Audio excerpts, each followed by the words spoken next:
Jak velké štěstí vás potkalo, jak velké štěstí vás potkalo. Stojíte před jedním z nejzuřivějších, ale i nejpoctivějších prodavačů psacích strojů všech dob. Výměnou za váš prastarý, zcela nemoderní a taky zasviněný. Ne, promiňte, nechtěl jsem vás urazit. Za psací stroj vám já nabízím tuto supermoderní kulovou hlavici, automatický s displejem, s automatickým opravováním chyb, s vestavěným telefonním záznamníkem. Budete po celý zbytek života šťasten, pojďte.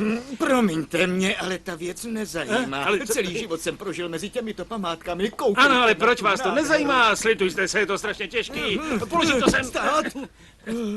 Stát a má zdecká váza jsou prastaré. A dám ho tedy sem. A čínská váza z 3. dynastie Ming. Nejcennější kus mé sbírky. Jak vám rozumím, i já jsem blázen do těchto slavných věcí. Jsem ochoten k jakékoliv finanční oběti, abych získal, abych opět vložil ruku na tento svůj starý psací stroj. Co je? No ne. Stát, to je unikátní kus. Savonarolova židle. Výborně. Tak tedy pero, vzácnost, jak předpokládám, tedy nechávám tu šek. Bianco.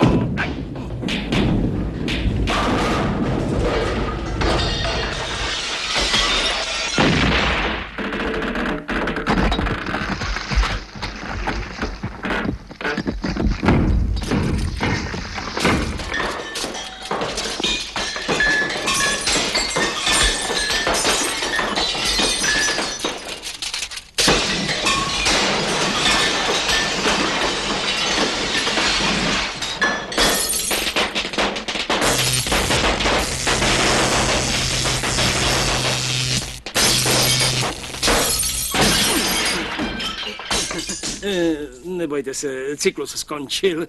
Takové štěstí. Měl jste štěstí.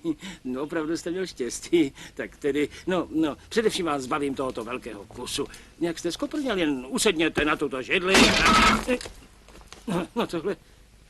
No tak, vzmužte se, nechám to. No, teď abych pozdravil a zmizel po anglicku, takže vás zdravím. Dobrý večer. No, když se vlastně nic nestalo. Objímám vás. Mohu si ho vzít? Mohu...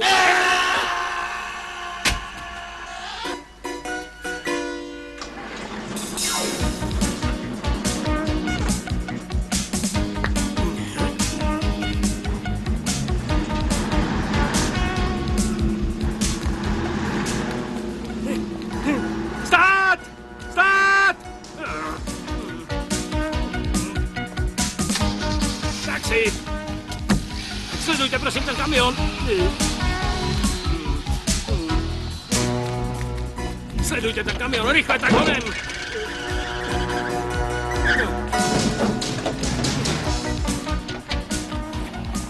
Sledujte ten kamion, rychle, honem, rychle.